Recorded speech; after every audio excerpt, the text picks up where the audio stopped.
Hi, nice to see you. I'm author and licensed marriage and family therapist Chris Mazzola Wood.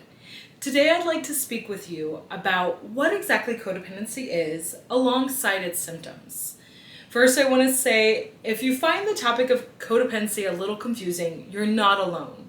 There are lots of different definitions out there and different ways of looking at the symptoms that you might find. In today's video, I want to make the definition though as simple as possible and help you know with clarity what its symptoms are so that you can really see if this concept of codependency resonates with how you're behaving right now at times.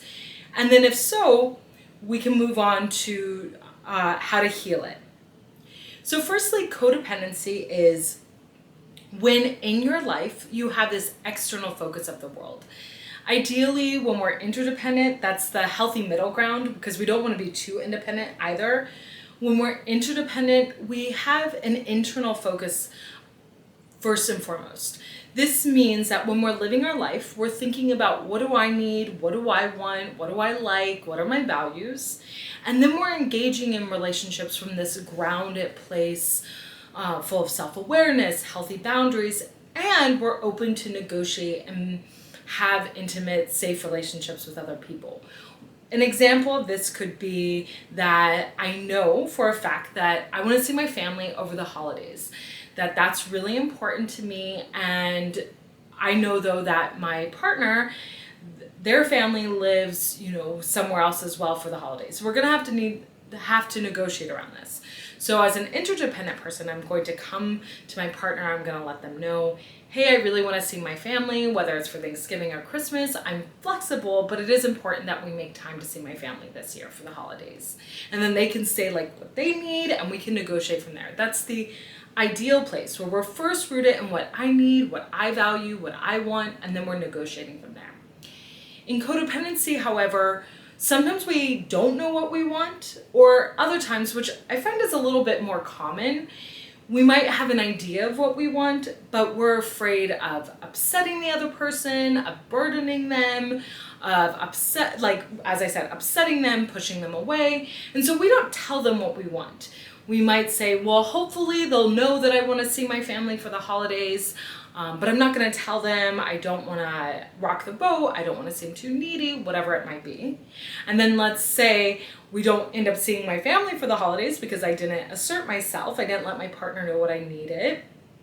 Then alongside this passive communication that's common in codependency because we're looking at others first, is a lot of resentment. So I'm kind of conflating things.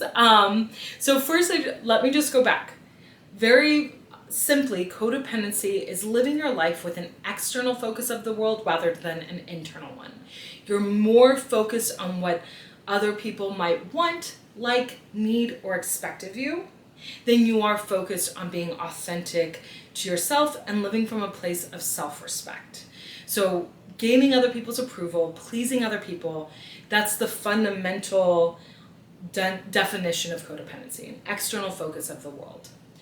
And so alongside that, the core symptom of codependency is then a pattern of people pleasing. So sometimes this shows up in every relationship for a person who has codependency. Other times they might be really good at expressing their needs and preferences at work, for example, but they really struggle with their family or in their romantic relationships or vice versa. So it could be a pervasive pattern of people pleasing, which could look as simple as constantly telling your partner, I don't know, when they ask you where you want to eat. And so it can be pervasive or it can be in just specific relationships. But fundamentally, because a person in their codependency is looking at others rather than themselves first and foremost, they have a pattern of people pleasing. Alongside this external focus of the world, one of the other core symptoms of codependency is going to be a feeling like you don't know yourself or you lost yourself along the way. So sometimes what happens is a person might develop codependency after a really kind of toxic work situation as an adult or a really abusive relationship as an adult, and so they might feel like they lost themselves. On the other side of things, codependency does have a root in trauma. then that person could feel like they never knew themselves. They never got a chance to know themselves because of their childhood wounding. Let's say they grew up in a family where, mom was, kind of could flip a switch. Sometimes she was happy, sometimes she was screaming. And so they learned to live their lives walking on eggshells, trying to predict mom's moods. And so this person never really got to learn who they were. And so they might feel like they never got to know themselves. So that's another core symptom of codependency. It's going to be a lack of self-awareness, really knowing who you are, which is really common when you have an external focus and you're focused on pleasing others or keeping them happy, for a sense of safety. And then alongside this lack of self-awareness is going to be lack of self-esteem or low self-worth. It can be really hard to truly love a stranger, and in codependency, because we don't really know who we are, we don't have a really close relationship with ourselves typically, which makes us often feel like we're not good enough. It makes our self-esteem shaky and can make us feel insecure. All of this, of course, can manifest as anxious attachment as well.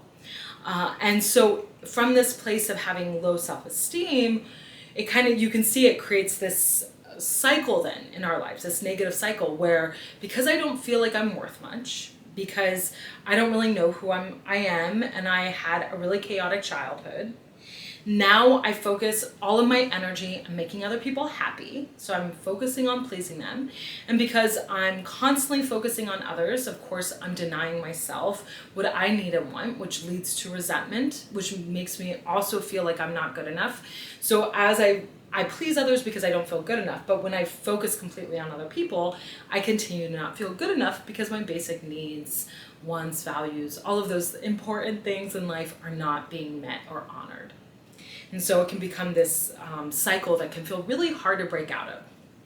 So those are the three core domains of codependency. Focusing on others, so people pleasing, which brings in a lot of codependent resentment, like resenting people for the things you didn't even tell them that you needed or wanted. Then it's going to be a sense that you don't know yourself or lost yourself, and also a sense that you don't fully like yourself, or you have low self-esteem, you're insecure. Those are the three core domains that are really pervasive in every person that I've ever seen experiencing codependency, including myself in the past.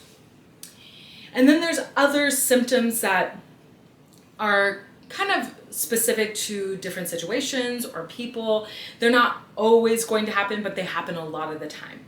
One of the other really common symptoms I see in codependency is fantasy thinking.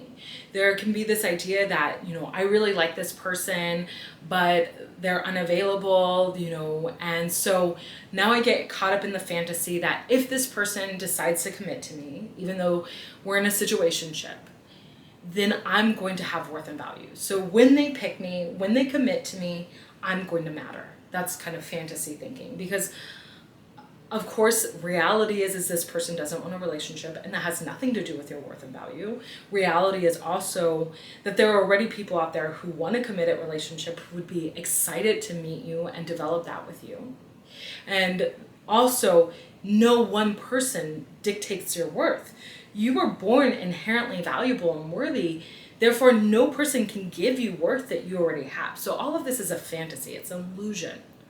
Alongside this kind of fantasy thinking, another type of thinking that comes up a lot in codependency is the tendency to ignore, minimize, or deny problems. Often people will say in their codependency, I just see the best in people, which is a lovely quality. We want to be empathic. We want to see the best in people. We want to see the good in people. That's lovely. But when it comes at the cost of our own self-respect, our own peace, our own mental health, our own well-being, then that's problematic and that's codependent. Let's say you're in a relationship with someone who cheats on you and you want a monogamous relationship. For you to keep denying how that hurts you, maybe you keep trying to tell yourself no, I'm cool with non-monogamy, that works for me, but in reality it doesn't. When you keep kind of seeing the best in them, oh, well, it's, not that big of a deal. They had a hard childhood. They saw their dad cheating on their mom. I need to just keep being forgiving.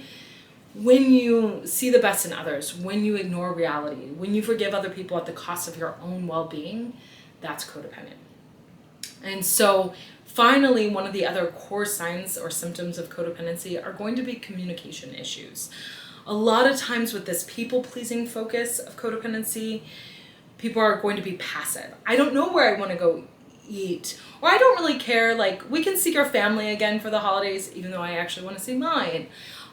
So really passive or passive aggressive. So passive aggressive are kind of those comments like, wow, must be nice to get to take a nap today, when you feel like you're the one doing all the chores in your house. It's these little cutting jabs where you're trying to be nice or pretend you're being nice, but really you're trying to make a point at the other person's expense. That's not kind. Obviously you want to say something like, hey, I've been feeling pretty overworked. Could we share the chores at home? For example, that would be interdependent.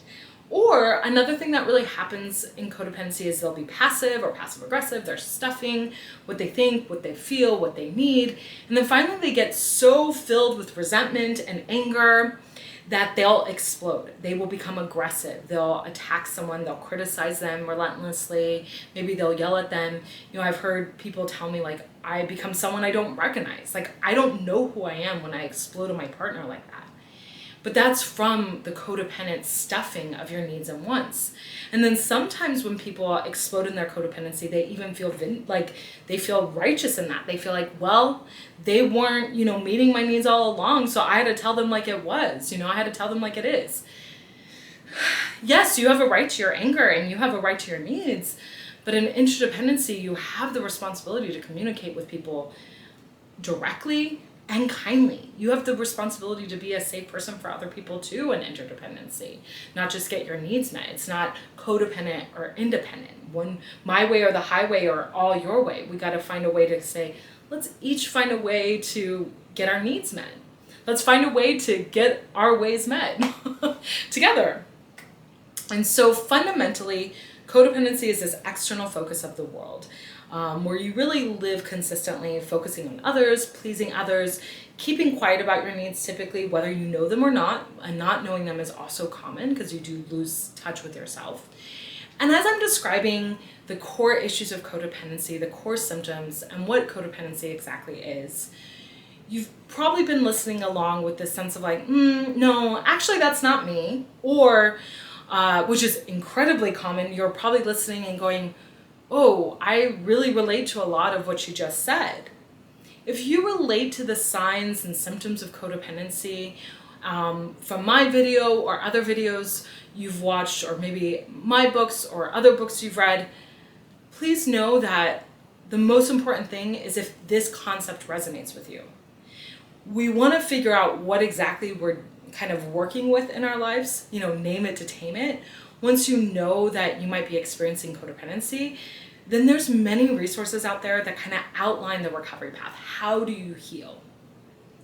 Once you name it, then you can tame it. I really encourage you that if you do feel like you are experiencing codependency, first, give yourself grace. Codependency kind of is created in us for a reason. Typically it comes from woundings in our life, whether that's a chaotic childhood or a bad work situation or a bad relationship as an adult. There's stressors or traumas that have led you to this place of feeling like you have to focus on other people to be safe. I want you to really give yourself compassion and not beat yourself up for this. It makes sense. And once you've identified, yes, I relate to codependency, like this makes sense, it resonates with me, then I'd also encourage you to then focus on the steps of healing. Rather than kind of overthinking what codependency is, move on to the things to heal. In my book, The Codependency Recovery Plan, a 5-step guide to understand, accept, and break free from the codependent cycle, I outline 5 steps to codependency recovery. I'll also share other videos that will describe the different steps of codependency healing.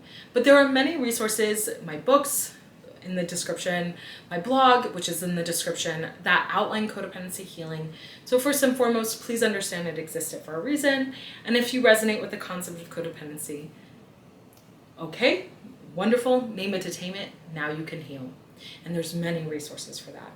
It's been wonderful connecting with you. I really appreciate your commitment to learning more about yourself. And It truly does make the world a better place when you put in this work in yourself, in your relationships. So thank you so much, and I look forward to connecting next time. Bye.